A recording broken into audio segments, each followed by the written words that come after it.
Welcome to the Aesthetic Doctor Podcast. We don't shy away and keep secrets here. We empower you with education, telling you the truth about all things aesthetic medicine while encouraging you to be the best version of yourself. It's time to look great and feel good doing it. This is your host, mom, speaker, and board-certified physician, Dr. Judith Borger. Hello, friends, and welcome to episode 78 of the Aesthetic Doctor Podcast. This is Dr. Borger, and I am so excited to have another expert guest on our podcast today.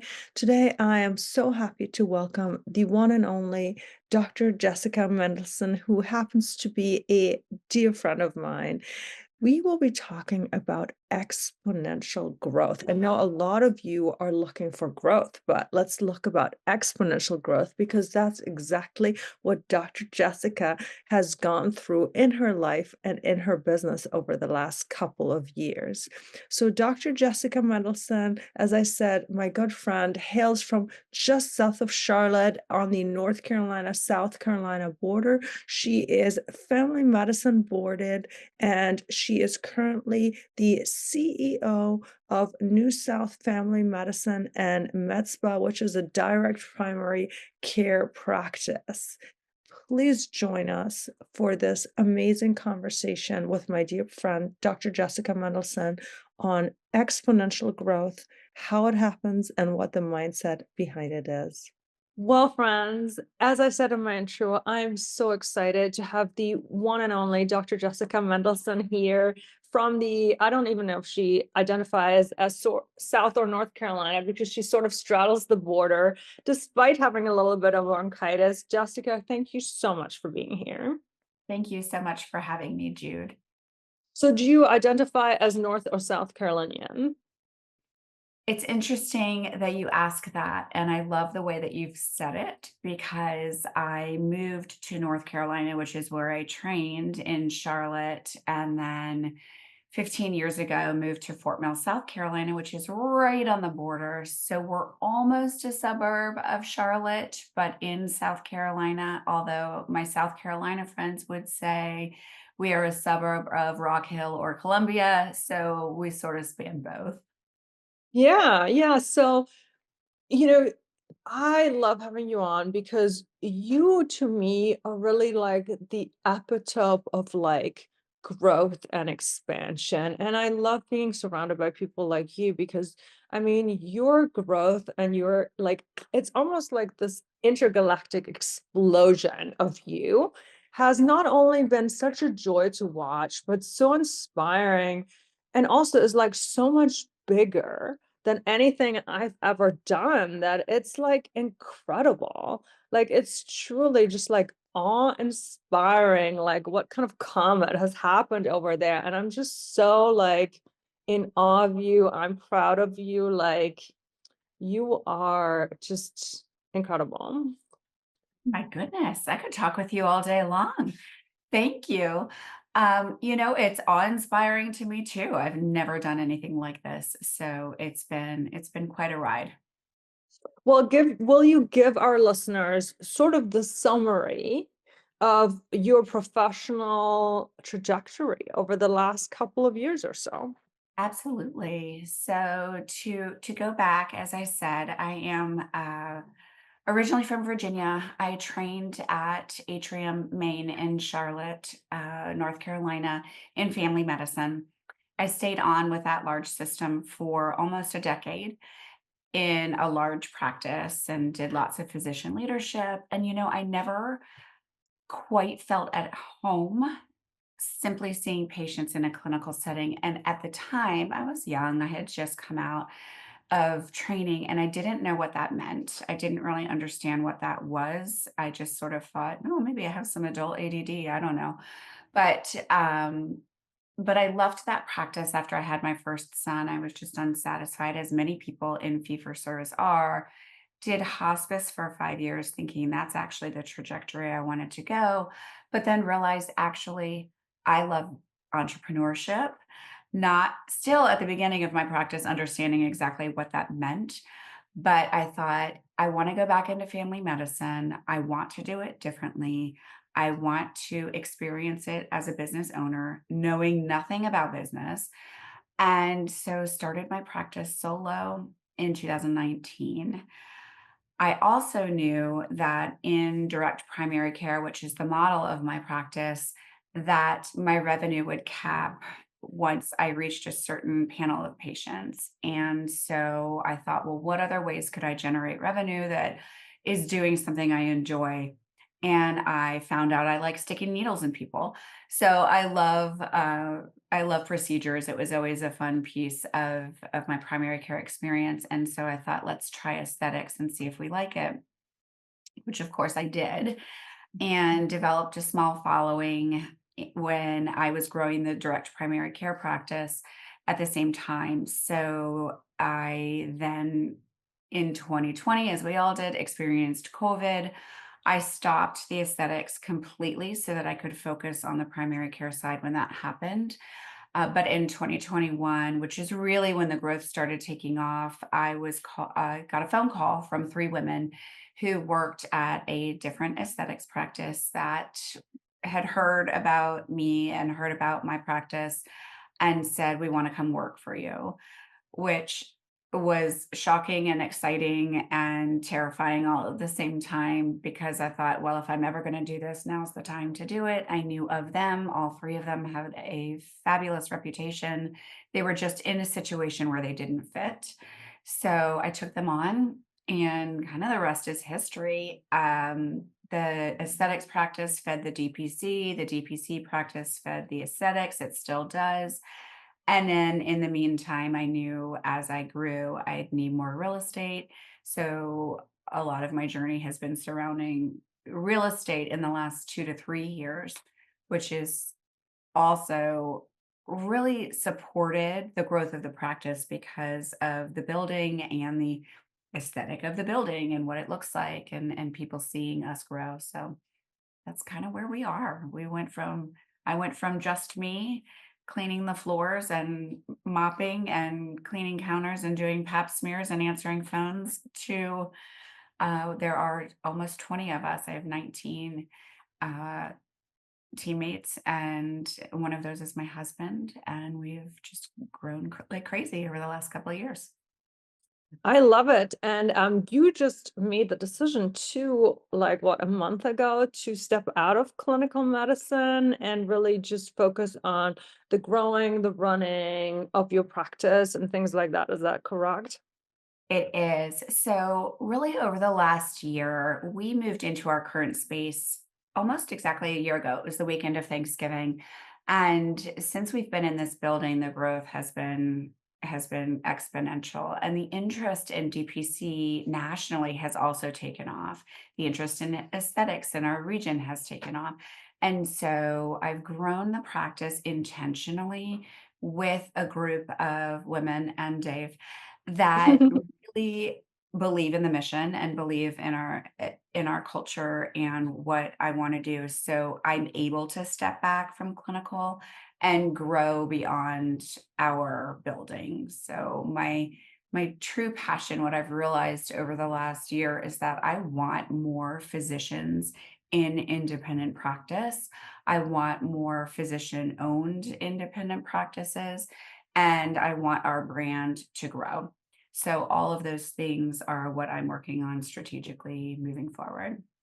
I love that. I love that because I mean, it really like, when we talk about growth, it's so much growth and evolution, not only really when we talk about revenue, because of course your revenue has exploded, but what I'm so interested in is really like your self-image and the growth and the evolution of your own self-image. Because when I think about myself before I opened my business, like, right, I never thought I was going to be an entrepreneur. Like, and you and I are sort of close to the same age, but I feel like we got fed this lie about that you go to residency and you work for a health system and they're going to take care of you and you're going to be a physician and you're going to have arrived and you're going to be happy. And, both, my parents were professionals, so there wasn't like this, I don't know, like I just if you would have asked me 10 years ago, I wouldn't have thought I was an entrepreneur, like, right?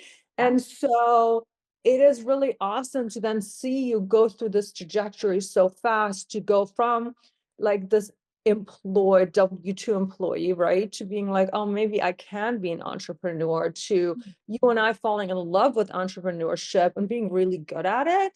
Yeah. And then sort of then going into the, okay, let me step back and see what my bigger vision is. As in like I love thinking about ideas for the business and how to grow it and making strategic visions, to you now taking it to a whole nother level of like strategic visioning, where you're really thinking about like growth beyond your location, thinking about like, strategic franchising and all of those things that, you're ahead of me there. Like I'm not there yet, but it's just like that is what I'm most interested in, actually, is like that growth of evolution of how you've changed your entire self-image and like collapse time to like get there. It's so interesting. And I would even say that even when I started the practice, because I did not grow up in a family of business owners, I did not grow up in a family of physicians. My family always, were W-2 employees, right? And so there was not that guidance of what medicine is or what entrepreneurship is. And then when you get into medicine, there is no guidance of entrepreneurship. And if you think about it, you're exactly right. We are told you will be happy when you will arrive, when you are now the doctor. So be happy and just do what you're trained to do and nothing else. And while that may be true for some people, there was always this itch that I didn't understand.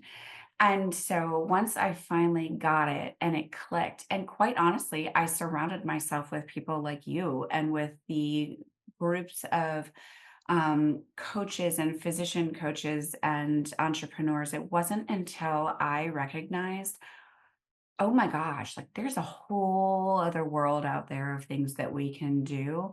Then it goes from feeling not trapped. I don't know that I have ever felt trapped. I wouldn't use that word, but feeling like I have to be on this certain path to, I don't even know what my I path felt, is, and I what love I it. felt it was for me was like that position of less power. When I think about it now versus then, it's really this idea of less power and less choice. Mhm. And that's a great way of putting it. And so it almost is this 180 of, we're so used to structure, and then in entrepreneurship there is no structure.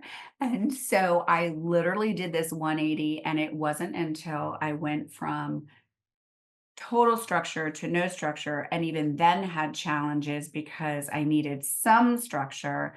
But at that point, the cat was out of the bag and my mind was already 50 steps ahead of the business. I knew I needed someone to be able to pull me back in and like manage the operations of the business so that it would function well, so that I could still be that visionary and grow it beyond here. And now that I finally have that person with me, I'm able to do that because I know we are in a good spot to grow strategically, where I can do all of these visionary things, and that the practice is running smoothly and well to show, look, we're doing this successfully together. Before that happened, it's still truly in full transparency felt a little chaotic, right? Because as I grew my team, I still wasn't able to be in all the places at once. I did not have a practice manager. I did not have any of those things. And so as we grew so quickly, I was putting a lot of that on my team that perhaps is not their strong suit. So now that we have this cohesive visionary and implementer strategy, I see 2025 as a huge growth year for us, even That's beyond what we've done. So yeah. and I love that you and I have that in common, because I think it is like a little bit of an unusual story, right? Because so many people that we even meet at the entrepreneurship conferences, it's like entrepreneurship is in their blood, right? And maybe capital is in their blood, and Right. maybe, their dad already did successful real estate, and why that doesn't take anything away from them. I think what really fascinates me about you, and it feels so true to my own journey, is that like we came from none of that, but in a way that's also the thing that I'm so proud of. Like Yes. I'm sitting in my brand new building that, I moved in like 2 months ago, and I loved being able to be like, oh, stressful. But now that I'm here, it's Yep. like, oh my goodness, like, and Yes. I'm already like thinking about the next things we're gonna do, like, and it's beautiful and I love it. And but I look at this and I'm like, I created Yes. all of this, like Yep. every single thing. And I think that's the most beautiful thing about entrepreneurship now is that there are no rules. Like I can Exactly. go out tomorrow and create whatever I want. Right. And because you now have done it from nothing, you know it's possible and you know you are able and capable of doing it. So whatever that looks like. And I'm starting another business with a physical therapist.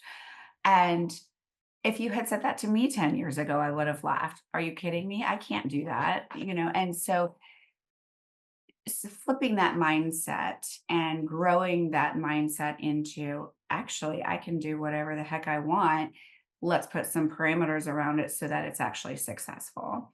So I agree with you. It really is. And I've never considered myself necessarily a creative person. So I'm not necessarily musically But inclined. you are creative. Like I And feel that's that the too thing, much. Like right? my creativeness is in this. Like I'm Exactly, so and that's the creative. coolest piece, like, I haven't written a book, but I've created a practice.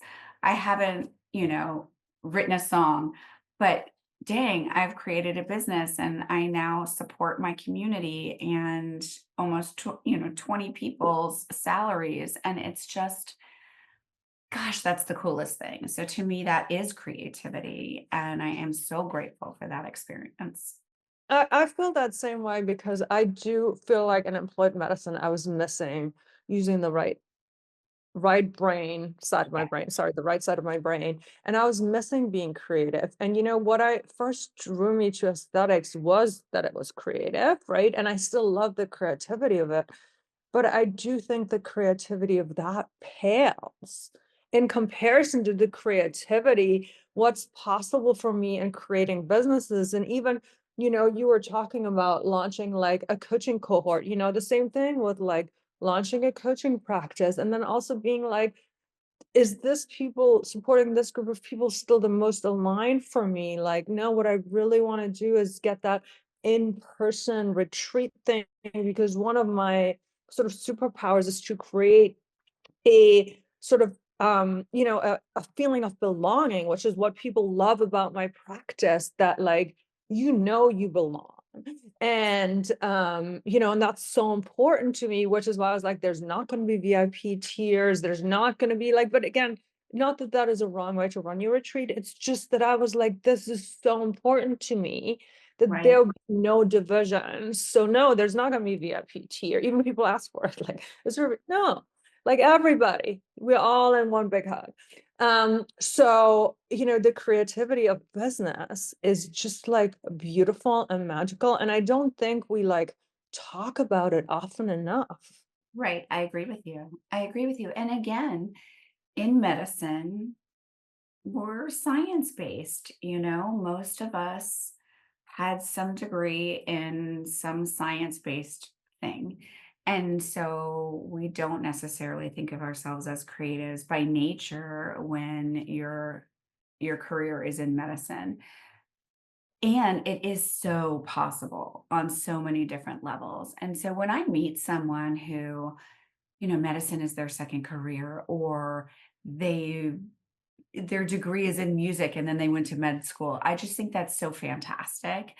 And that's not my background, but I have figured out what it is that makes me creative. I have figured out what it is that lights my fire and gets my right brain working, right? And so I and how do you do that harness it and do it successfully, because there's many people who have huge dreams and huge aspirations and huge ideas that don't know how to harness it and pull it and be strategic about it and do it in a way that's successful. What 9 out of 10 businesses fail, right? So what is that? Why does that happen in a way for some people so incredibly successfully and not necessarily for others? And I like to think it's who I have surrounded myself with, both professionally outside of my walls, but also who I've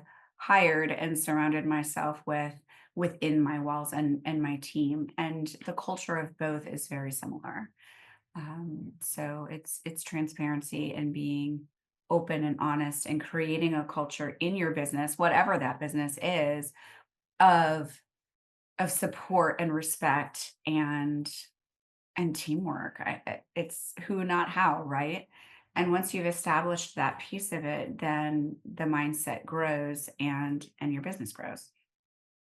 Absolutely. And I do think I agree what you say about who you surround yourself with, because I think that was the other thing that in my journey to coaching, surrounding myself with people that saw themselves as entrepreneurs and visionaries and real estate investors and coaches, and we're in that everything is possible kind of mindset that Yes. really, like, nobody I had locally really embodied that I knew of, right? I'm not saying nobody embodies it. I just didn't have those friends locally that were like, everything is possible. But some of the things that really stuck out to me that I would love to talk to you about is, so when we talk about what determines success versus failure, like, one of the things I think that is really important, and I think that also has to do with success and failure, is that truly listening to your heart and listening to your intuition. Because I think sometimes when people go wrong, it's because they think they need to do it some way. And I don't, like, Mhm. sometimes there are smart versus less smart ways to join, but I think so many people, like in aesthetics, so many businesses fail, but then it's because people like think it's easy money, and it's Mhm. not, like, right? Or they're just like, they get talked into like these devices they can't actually pay for. And really, like, when you do it because it is your dream and because it is your vision, like, it becomes different, because again, otherwise it's sort of like what employed medicine was for us, that you feel like you were sold a dream, like, oh, I was sold this dream of aesthetics, that just because I got certified in Botox and opened my doors, like the line would be out the doors. Like, that's not gonna, let's be real, like, that's not gonna happen. But I think, like, my first stop is really this idea of, like, instead of creating the business that you think you should have, like, create the business that truly comes from your inner wisdom and that you're really so passionate about, that you are willing to, like, like, parent that baby. Right? And that's what it feels like. It feels like another child, right? Is your business something that you are willing to sacrifice everything for, right? That you believe in so much. And those are the ones that are successful, because it truly comes from that person's, like, I love those words, inner wisdom, right? I know my DPC practice doesn't look like other people's DPC practice. I know my med spa doesn't look like other people's med spas. Same, same. And I love that about it. I know my team doesn't look like other people's teams. I love that about them. What I also love is watching them support me with the vision and believing in it.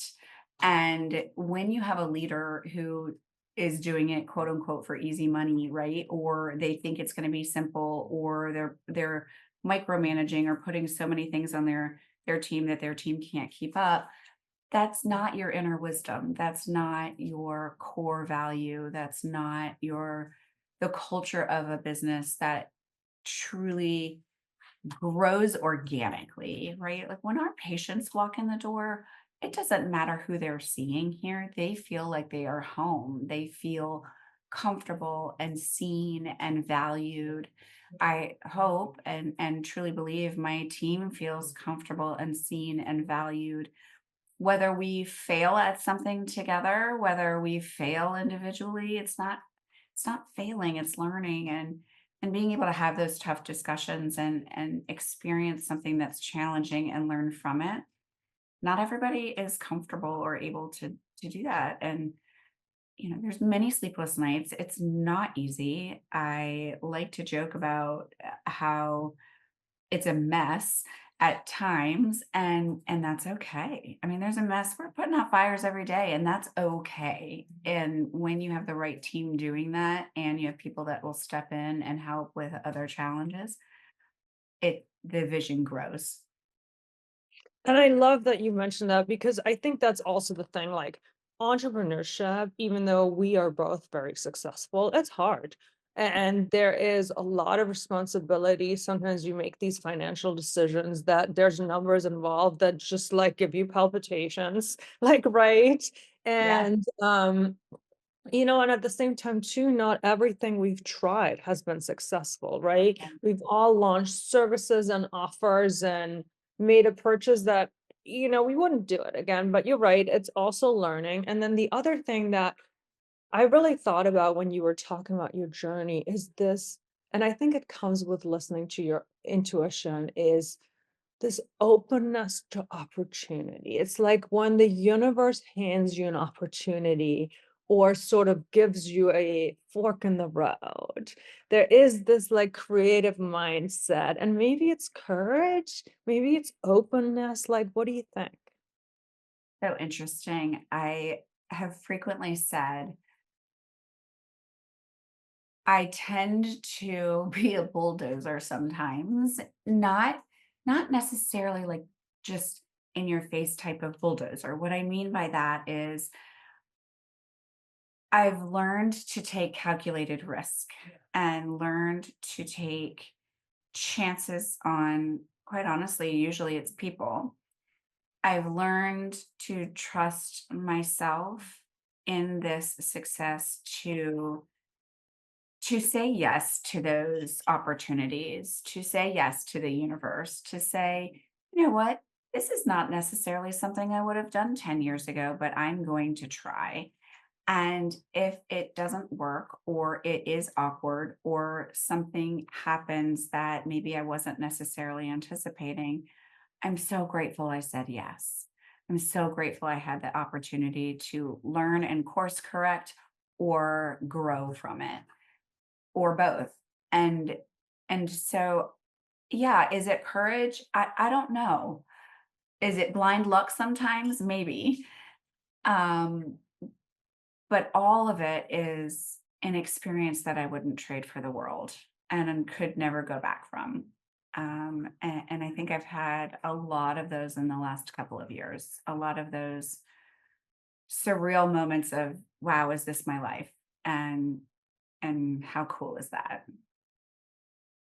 Yeah, it's certainly cool. Well, thank you for like so openly like talking about this with me. Like these are really the questions that I've always wanted to ask you about and muse about. And like I love that you're part of my tribe because you really inspire me. And it is fun to do growth of business with people and being able to text somebody and call them, be like, hey, about this. Like, we just talked about memberships. Like, what Yeah. was it? A week ago, where you were like, hey, let me ask you about your membership. So it is all about Yeah. the tribe. We're in a lot of the same entrepreneur groups. And I think it's so fun to like to see us all rise together. It is the coolest to see everybody rise and in different realms. Like, I think why, in so many ways, why I connect with you is not everybody in our circle is in a practice is in a practice setting, a clinical practice setting. And so our challenges in that business are different than real estate investing. We're in that too. And that's also very exciting. I'm so grateful to be around people who want me to succeed as much as I want them to succeed, regardless of what their particular business and journey is. But I'm so grateful to have been here and to have this conversation. It's different, and I feel like you could even plop this conversation down into any entrepreneur type of podcast. It's not specifically medicine, but finding your tribe, finding those people that lift you up and support you, and do that with love and grace and respect. And it's so unique. Thank you. Thank you. Well, so I know a lot of what you're doing these days, other than, of course, if you're in Fort Mill, South Carolina, or surrounding Mhm. areas, and you want to see Dr. Mendelsohn or her staff in her physical practice, a lot of what you do now is really help and inspire others to build successful practices, or if they have a practice that they might have challenges with, to help them overcome their challenges so that they can be successful. So why don't you tell our listeners what some of, and I guess I completely agree with you. What I loved about our conversation is that even if somebody's not building a DPC practice, it's a very like, and when you're like, what do you want to talk about? I was like, I really want to talk about growth, because that's what fascinates me most about you. So thank you also for not being like, well, normally I talk about how to build a DPC practice. But you know what I mean? If you would like to talk to Dr. Jessica about building a DPC practice, or just tell us about your newest adventures, where people can find you, any Yeah. of the things that you're kind of like strategically planning. So many things. So yes, we're in Fort Mill, and we have our aesthetics practice. We have our direct primary care practice that's growing. And I am opening a new business with one of my dear friends who is a physical therapist. And we're thinking of it as a recovery type of business, with infrared sauna and cold plunge and physical therapy, massage, cupping, dry needling, all that fun stuff, all still in our building. So it will pair very well, I think, with our aesthetics and DPC practice. So that's one business. Hang on, give us quickly the website and the name if somebody wants to Oh, Google. yes. Thank you very much. The website is still being built, but it's Echelon. So the idea behind that is kind of the rungs of health, right, as we grow. And so it's Echelon Fort Mill, and we will have memberships there coming out soon. The goal is to have our grand opening in February. And then the other thing I'm doing is starting a coaching cohort. So it's really meant to be for physicians who are interested in some capacity to start their own practice, right? So what does that look like? Is it specific to DPC? Absolutely, we'll be talking a lot about that. But the hope and goal of it is to encourage and bring on people who might be in different stages of their DPC journey, right? So whether you're just starting to think about it, or you have started but you're stuck, I want people to find value in this course. So it's a 4-week course. It's a small cohort, and it's once a week together as a group, and then unlimited texting. And then we'll follow back up together a month later and just see how everybody's doing. So it's meant to be a good overview, not too in the weeds. So if you're not quite committed, that's okay too, because it's still something that I think people will get a lot of value out of. And where can people find out about that, or where can they contact you about that? Sure. So my email is Dr. Jessica, Dr. Jessica at newsouthmed.org. My medical practice is New South Family Medicine. And you can just Google that, or find our website and just click on there. It comes straight to my team. The Dr. Jessica obviously comes straight to me. I'm happy to answer any questions that people might have about that and about our practice. And we will link everything in the show notes as usual. So if you didn't catch it, don't worry, it will all be there. Jessica, thank you so much. This lit me up, and thank you for doing the things that you do in the world. Likewise, Jude. Thank you. This has been awesome. I appreciate your time. Thank you for listening to the Aesthetic Doctor podcast with Dr. Judith Borger. We'd love to connect with you outside of the show. Follow Dr. Borger on Instagram at Dr. Borger, and find more online and ways to work with Dr. Borger at www.theaestheticdoctor.com. Until next time, be well.